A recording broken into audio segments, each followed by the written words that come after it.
आज तुम्ही आपल्या आयुक्तालय इकडे आले का बरं? आम्ही आज आयुक्त साहेबांची भेट राई मुर्दा गावातील एका भूमिपुत्रावर झालेले वार आणि दाखल झालेला खोटा गुन्हा या संदर्भात आज आम्ही आयुक्त साहेबांची भेट घेतली होती। एक 2-3 दिवसापूर्वी राई मुर्दा गावातल्या सर्व भूमिपुत्रांनी मिळून एक बैठक घेतली होती आणि त्या बैठकीला मी आणि आमचे संदीप राणे आम्ही तिथे उपस्थित होतो आणि त्यावेळेला आम्ही त्यांना आश्वासित केलं होतं की आम्ही तुमच्यावर जो काही अन्याय झाला आहे तो इथले जे CP साहेब आहेत त्यांच्या कानावर घालू आणि जर ती गोष्ट चुकीची असेल तर ती आपण CP साहेबांना सांगून ती गोष्ट पाठी घ्यायला लावू, खंडणीचा गुन्हा पाठी घ्यायला लावू।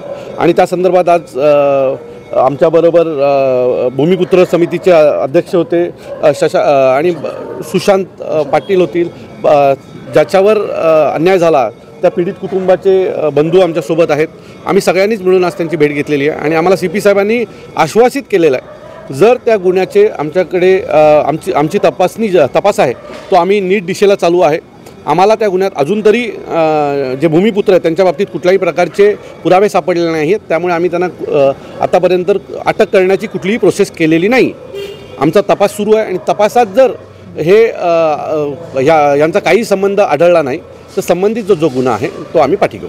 कबूतरखान्यावर मराठी एकीकरण गेलं होतं आज निमंत्रण देण्यासाठी, त्यांना आपण अटक केली आहे, म्हणजे हे चालू आहे? मला असं वाटतं की सरकारची ही दुपट्टी भूमिका आहे। सरकार वोट बँकचं काम करते, कारण याच्या आधी देखील काही समाजाची लोकं तिथे गेली होती, त्यांनी ताडपात्री फाडली पण त्यांच्यावर कुठलाही गुन्हा दाखल झाला नाही। मराठी एकीकरण समितीची आमची लोकं ज्या वेळेला निवेदन द्यायला जातात आणि त्यांच्यावर निवेदन देताना गुन्हे दाखल होतात, त्यांना बळजबरी अटक केली जाते, दुखापत केली जाते।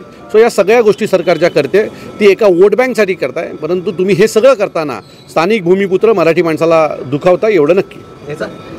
साहेब, काल ते एक ट्रॅफिक अंमलदारांनी एक बस ड्रायव्हरला मारण्यात आलेला आहे, या विषयावर काय म्हणतो? मला असं वाटतं की त्या पोलिसांनी जर कायदेशीर गुन्हा दाखल केला असता, त्याला अरेस्ट केली असती। आम्हाला माहीत नाही की घडलेली घटना ही खरी होती खोटी होती, आम्हाला माहीत नाही, पण पोलिसांनी ज्या पद्धतीने त्याला मारहाण केली त्या पद्धतीने मारहाण करायला नको होती, तो अधिकार नाही आहे। तुम्ही त्याच्यावर कायदेशीर कारवाई करायला पाहिजे होतं, त्याच्यावर दंड मारायला हवा होता, वेळ पडल्यास त्यांना जेलला पाठवायला हवं होतं। ज्या कायद्यात ज्या गोष्टी आहेत त्या करायला हव्या, पण एखाद्या माणसाला तुम्ही बेदम मारणार असतील तर ती गोष्ट चुकीची आहे।